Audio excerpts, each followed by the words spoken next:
Hello, hello, hello again. It's Tammy here, Houston-based attorney and host of Ask Tammy Live, where we discuss the best ways to establish your business, protect your name, and keep your profits.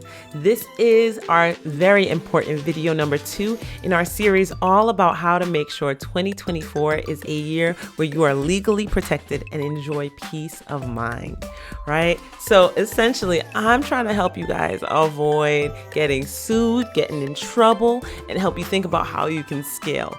Today's video, right, is all about how to not get sued. The video number 1, the first video, was all about making sure we don't get in trouble with the government. But now, how can we avoid getting sued for messing up with people's things?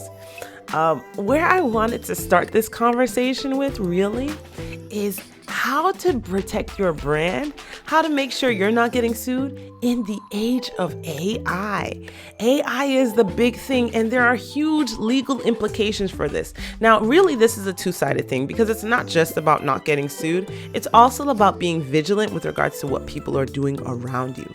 AI has changed things. And so you really want to be clear about certain things. So in the first video, we were talking all about transparency. Well, in this video, it's all about clarity. And it's really clarity with regards to ownership and clarity again with how you do things. In the age of AI, in the age of artificial intelligence, where we have ChatGPT and we have people having the ability to take somebody's voice and ability to take somebody's features and do all these things, you need to really be in control of what is happening in your business, right? So with regards to you not getting sued, right? You want to be really careful with how you implement AI in your business. AI is an amazing tool. Listen, I'm not going to be here saying don't use ChatGPT and don't do this and don't do that, but be wise with how you use it. Here are some examples of what I mean by using wisdom with this and being really clear. Sometimes people are hiring folks who are helping them to do this, or you're outsourcing, you're like, AI can help me save time. Well, I want you to understand the limitations of AI. I want you to understand that if AI is using something, you typically can't claim any type of ownership over it. What does that mean for you? That means that if you're using ChatGPT to create something that you're writing, you're not going to be able to do anything like get copyrights over that because you don't own it.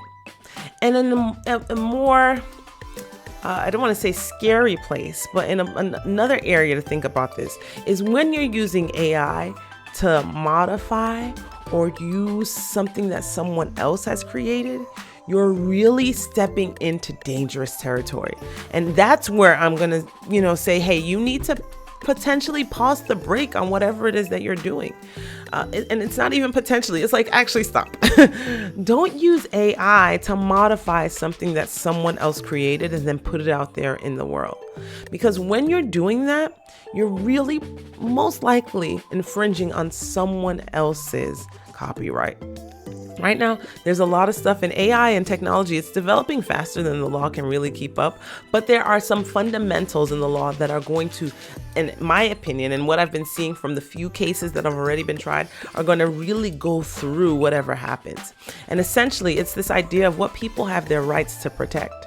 People have their rights to protect what they create. If you have taken an idea and you've made it something tangible, you have rights invested in that. Right? And if you're using technology to create something, or you're using technology to divert someone else's path and get into their stuff, you're no longer honoring that protection that belongs to the person who has created something. So you want to make sure that you avoid that at all costs. One of the things people might be asking then is, if I'm using AI, because I'm saying, hey, go ahead and use it, how do I use it safely? Well, the first thing I want to say is that if you have team members, I want you to be clear in dictating what they can and cannot use AI for. Like, develop some policies that say, if you are doing branding for me, if you are doing this, this is the parameter for which you can use AI. If this is something that we're going to publish, I don't want AI being used, or I need to review it, or something like that, or you need to ask me permission.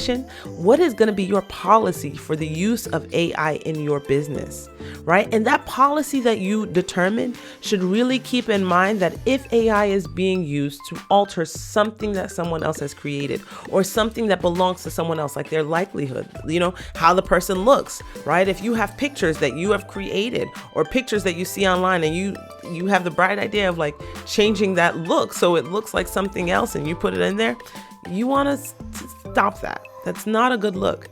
If you do want to use something that belongs to someone else, there are new technologies that are allowing you to like take somebody's likeness or take their voicing.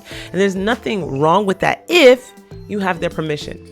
So what I'm seeing kind of being the developing trend, and what I think is going to happen more and more often, is people licensing the use of their person or licensing the use of what they've created to be used by AI.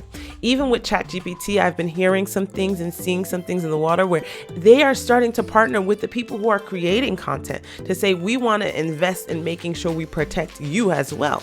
What I see that looking like is actually sourcing information from content creators that ChatGPT and tools like it will say, hey, we want you to use this information, put it in here so we can help people, but we're going to figure out ways to make sure you're always getting the attribution, that the rights and the recognition always comes back to you. So those are some of the big implications with regards to AI and how to avoid getting sued, and really think about how you can keep a good lookout as to what's going on with your technology. Another area where you're going to want to pay attention to really think about how you can be clear and what it looks like in terms of protection is, again, with your trademarks. So this is an oldie but a goodie. And there are a few things that I want you to keep in mind. If you are a DIYer and you in the past have gone to the United States Patent and Trademark Office, you've gone on their website to do your own search, it might be getting a little bit more difficult. I hate to tell you this, but they're making some changes. And from the attorney's perspective, it's not something that's going to become easier. The interface looks nicer. I'm big on interface and, how it looks on the screen. It's clearer. It doesn't look so old fashioned, but the update isn't necessarily helping you really find places where you might be accidentally taking somebody's name or taking something that has been trademarked. It's harder to do that. So what I'm seeing happening is really partnering with people who have the resources to access the AI. So AI is still being used in these spaces, but to help you with technology to get that information.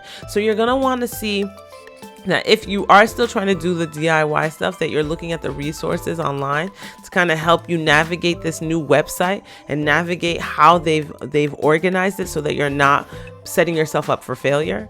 But it's also making sure that when you're working with folks who are professionals in the space, like an attorney like myself, right, that you're asking them what they can do in order to help you really be well-rounded in terms of that protection. And that goes even further. So not just looking at the United States Patent and Trademark Office, but really thinking about how do I navigate this space where people are popping up with businesses left, right, and center? How do I keep up with it and keep an eye on my brand? See, nobody talks about how important it is to police your brand, right? And people sometimes get on the big guys when they say, oh my gosh, I can't believe you sent a cease and desist letter to this person. Oh my goodness, that's so mean. You're not trying to help the little guy. Listen. You've invested in your brand. It needs to be protected. And if you want the government to help you protect and police it, you have to do some of that too. But there are resources that I'm going to also be making more available to my clients. You'll hear about that again in the next video. But there are going to be some great resources that we're going to put in place and that you can also put in place with regards to just saying, hey, I want to make sure that I am keeping an eye as to where my business is being mentioned. Are there other applications that are being brought through the trademark office that I need to be aware of, to kind of say, hey, this is really close to what I have, and I'm going to speak up and say, I don't want this to come through, because there are opportunities to do that. So those are the big things that I want you to keep in mind with regards to avoiding getting sued and also thinking about brand protection as a whole. What I want you to take away from this is I want you to think about ways you can probably smartly outsource and leverage technology to avoid getting into trouble, right? And to do things with speed. Technology is going to help you protect your brand with speed if you allow it to, right? And if you're smart with it, you can you can make sure you're protecting yourself, right? But you're also leveraging it to move quickly. So those are the big things that I want you to keep in mind. Again, your trademarks, making sure that you are clear in developing policies with your business, with the people you're working with, and even for yourself as to how you will implement AI. Being very careful to say that I'm not going to use AI for anything that I want to have a right to protect, because if I'm using AI for something I want to have the right to protect, I'm probably diluting, right? Weakening my right to that if I'll have any right at all. Okay? So that was a lot, but I'm trying to make sure I'm telling you this in bits and pieces. I'm going to give you a whole week to think about this. And listen, if you watch this video or you watched the video last week and you have questions, shoot them over to me. Let me know so I can make sure that we're on top of those questions for you and providing as much clarity as possible. Listen, 2024 is our year of scaling, our year of success, and making sure that you have legal protection and peace of mind. Until next time, have a great day. Bye.